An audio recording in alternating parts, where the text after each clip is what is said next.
حضرت جبرائیل علیہ السلام اسلام میں نہایت عظیم اور بلند مرتبہ فرشتہ ہیں،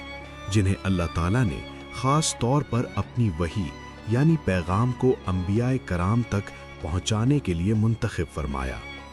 اسلامی عقیدے کے مطابق فرشتے نور سے پیدا کیے گئے ہیں اور وہ ہرگز نافرمانی نہیں کرتے، بلکہ ہمیشہ اللہ کے حکم کی مکمل اطاعت کرتے ہیں۔ حضرت جبرائیل کو روح الامین اور روح القدس کے القابات سے بھی یاد کیا جاتا ہے، جو ان کی امانت داری اور پاکیزگی کو ظاہر کرتے ہیں۔ ان کا سب سے اہم اور نمایاں کردار آخری نبی حضرت محمد صلی اللہ علیہ وسلم تک قرآن مجید کی وحی پہنچانا تھا، جو تقریباً 23 سال کے عرصے میں مکمل ہوئی۔ پہلی وحی غار حرا میں نازل ہوئی، جب حضرت جبرائیل علیہ السلام نے نبی کریم صلی اللہ علیہ وسلم سے فرمایا، اقرا یعنی پڑھو، اور یہی لمحہ نبوت کے آغاز کا سبب بنا۔ اس کے بعد وہ مختلف مواقع پر آتے رہے، کبھی اپنی اصل نورانی شکل میں اور کبھی انسانی شکل میں، جیسا کہ ایک خوبصورت انسان کی صورت میں صحابہ کرام کے سامنے بھی ظاہر ہوئے۔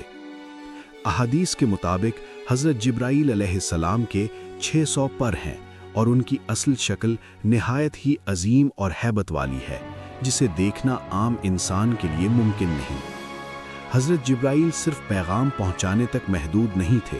بلکہ اللہ کے حکم سے مختلف مواقع پر انبیاء کی مدد بھی کرتے رہے، جیسے حضرت ابراہیم علیہ السلام کو آگ میں حفاظت دینا، حضرت موسیٰ علیہ السلام کی رہنمائی کرنا اور نبی کریم صلی اللہ علیہ وسلم کی جنگ بدر میں مدد کرنا، جہاں فرشتوں کا لشکر مسلمانوں کی نصرت کے لیے آیا۔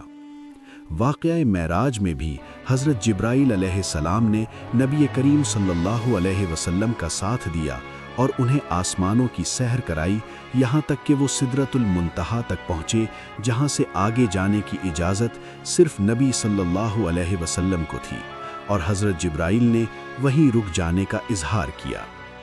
قرآن مجید میں بھی متعدد مقامات پر حضرت جبرائیل علیہ السلام کا ذکر موجود ہے، جہاں انہیں اللہ کے حکم سے وحی نازل کرنے والا بتایا گیا ہے۔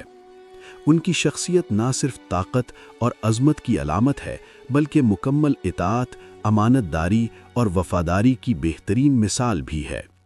حضرت جبرائیل علیہ السلام کا کردار ہمیں یہ سبق دیتا ہے کہ اللہ کے احکامات کو پوری دیانتداری اور خلوص کے ساتھ ادا کرنا چاہیے، چاہے ذمہ داری کتنی ہی بڑی کیوں نہ ہو، کیونکہ اصل کامیابی اسی میں ہے کہ انسان اپنے رب کے حکم کے سامنے جھک جائے اور اس کی رضا کو اپنی زندگی کا مقصد بنا لے۔